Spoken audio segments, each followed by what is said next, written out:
You guys who've been watching for a while know that every year, at about halfway through the year, at the halfway point, we do this weird thing where we go and take a look back at some of the best games that 2020 has had so far. Sometimes we get wrapped up in so much gaming negativity that we gotta take a look back and remind ourselves that 2020 was actually pretty good. So let's talk about 10 or so of the best games of 2020 first half, starting off with number 10.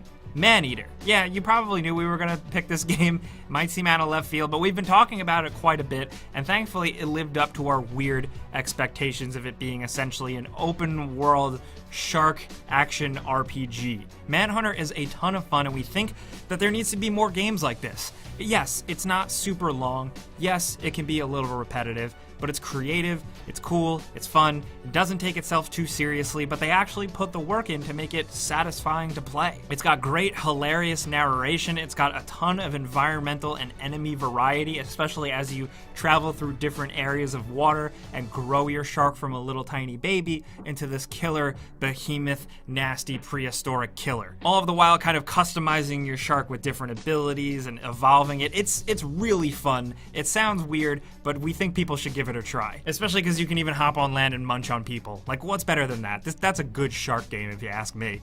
Now over at number 9, Gears Tactics. Yes, a game that has not been talked about too much, hasn't been mentioned much, and honestly kind of released pretty quietly. This is a surprisingly competent game. Halo fans know that a lot of people slept on Halo Wars, the RTS version of that game that was actually pretty good. Now, Gears Tactics takes the Gears of War formula and applies it to a top-down strategy shooter similar to XCOM, but with the Gears of War flair, and it actually turns out to totally work and be really cool. Using your Lancer, using your chainsaw bayonet actually works in the gameplay. It makes sense. Taking cover, hunkering down, fighting the Locust in like more of an old school Gears campaign was something that we also really liked. It's not like Gears 4 or Gears 5. It's actually more like the original Gears because you're in the heat of it. Not to mention that all your squad mates are highly customizable, way more than we expected. It's a pretty good time. It's not perfect. It's got some issues here and there, but like of the bigger tier games that released this year, we really like this one. Now over at number 8, we have a Valve game. Can you believe it or not? A Half-Life game. Can you believe it or not? Half-Life Alyx is downright incredible. Yes, it does feel a little weird to put a VR game on this list where VR hasn't taken off as much as we were hoping. Still, a lot of us here do like VR, and we really loved Half-Life Alyx. In fact, we wish everyone could experience it because it's downright incredible. It serves as kind of like a prequel to Half-Life 2 with you playing as Alex Vance before Gordon shows up, but you're deep in City 17 and you get to see it with your own eyes. And not only that, even though the fact that you're not playing as Gordon Freeman, the Half-Life vibe, the Half-Life gameplay, the Half-Life feel, all of that is 100% here, and it made us as Half-Life fans very happy. Not to mention the story as well does some really, really cool things that you might want to check out if you have the capability. Again, we know not everyone can play this game, and that is a bummer, but oh boy, read a Wikipedia page or something because Half-Life Alyx is cool. Now over at number 7, I think we gotta highlight for you PC fans out there, Mount and Blade 2 Bannerlord has finally actually released and you can play it. Yes, it's technically still more of an early access game, but you're getting way more of that awesome warfare action you come to expect, commanding massive amounts of dudes, using all types of different weapons, exploring and kind of enjoying more of the RPG aspects, conversing with people. There are definitely some things that still need to be built up in this game, and you can tell, but like the core Mount and Blade gameplay is there, and it seems like hardcore fans are absolutely happy, and you know, we're happy for them.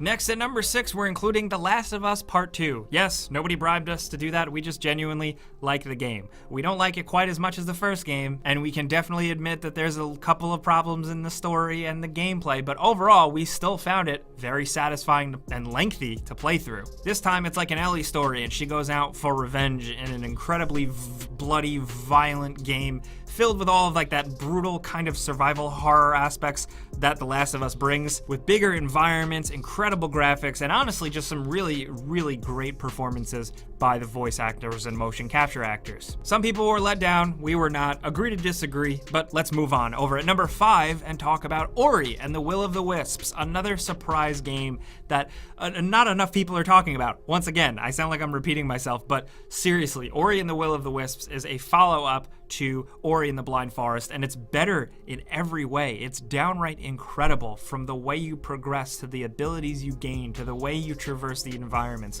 to the way the actual environments themselves look like pure concept art come to life. It's great. It really is something else you need to experience, either on an Xbox or on a PC. We played it on PC and we loved it there. The music, the environment, the atmosphere, the touching but simple story will get you, but the gameplay will keep you there for the long haul, and I think that's important. Now, over at number 4, if we're talking about gameplay, Call of Duty Warzone was another surprise this year. Who would have thought another free-to-play Battle Royale game was released and it was actually pretty good? Like, just as we're starting to really get tired of these types of things, Call of Duty's newest spin on it in the Modern Warfare engine is actually pretty good. And I think it would be weird for us to not acknowledge like the mainstream acceptance that this game has gotten for good reason. It's compelling and it's fun. The loot system and the weapon system works here really well. The levels and just kind of the design of the environment, we kind of just enjoy it a bit more than Blackout, but of course everybody feels differently. Just generally, we really liked Modern Warfare, especially from a single player perspective, and we really liked their spin on the whole drop in and shoot a bunch of dudes and survive till the end thing. Now, down to number 3, we have the Final Fantasy VII Remake. What a dream come true this game is. After so many years of anticipation and just delays and not knowing what's going on, we finally got the game that we were all hoping for, at least the first part of it. Yes, this game does focus specifically only on the early sections of the original game, but they take the time to really expand it, grow it out, give more fan service, give more lore, give more background, and just create more living, breathing, and convincing worlds. It almost strengthens the story of the original game because now you can like really understand the people that live here and what's going on. Of course, thanks to also some incredibly detailed graphics that just really sell it, especially with all the main characters you're playing as. But also just the fact that the story goes some places, dude. It does some things that are very interesting and it plays with fan expectations in a way that we thought was pretty fun, to say the very least, but not to mention it's also just a good, solid JRPG. The action is fun, even though it is a little more action-oriented, it does hold up. Upgrading your characters is satisfying, and all that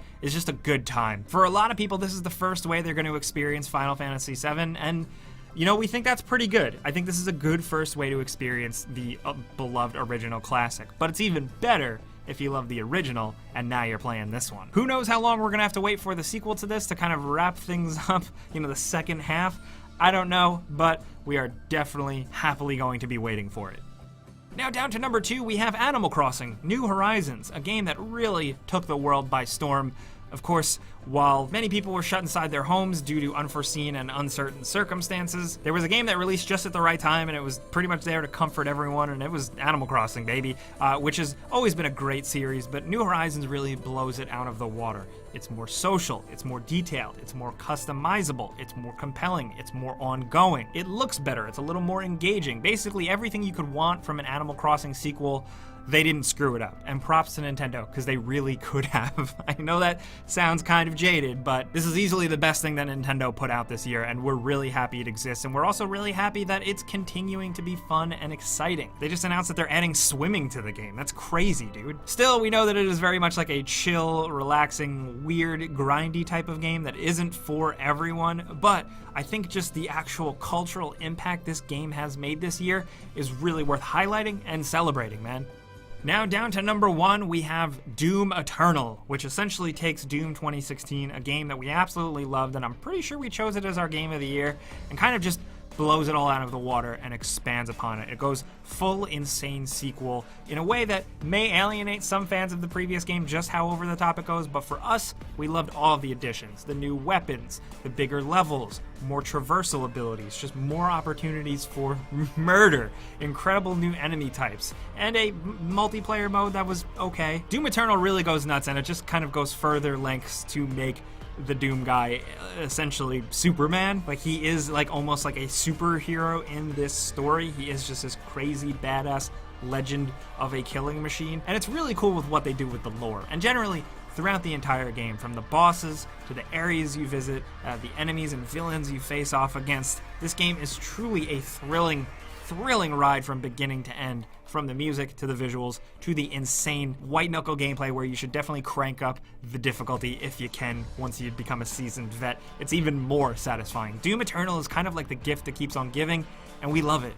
But of course, before we go, we got some bonuses as well. First, Resident Evil 3. We got to see the Nemesis in 4K, and he's not pretty. Also, Nioh 2 is just as good as the first one. Dragon Ball Z Kakarot we wanted to give a highlight to, because it's not like the greatest thing in the world, but it is a really nice, fun way to relive a lot of your favorite sagas. And for PC fans, we had to highlight Satisfactory, because I'm sure a lot of you guys are definitely addicted to that. But those are some of the games that we really liked in the first half of 2020. Of course, we didn't have enough time to cover smaller games, so we'd love to hear any other recommendations you have down in the comments. Maybe we can make some other videos highlighting those.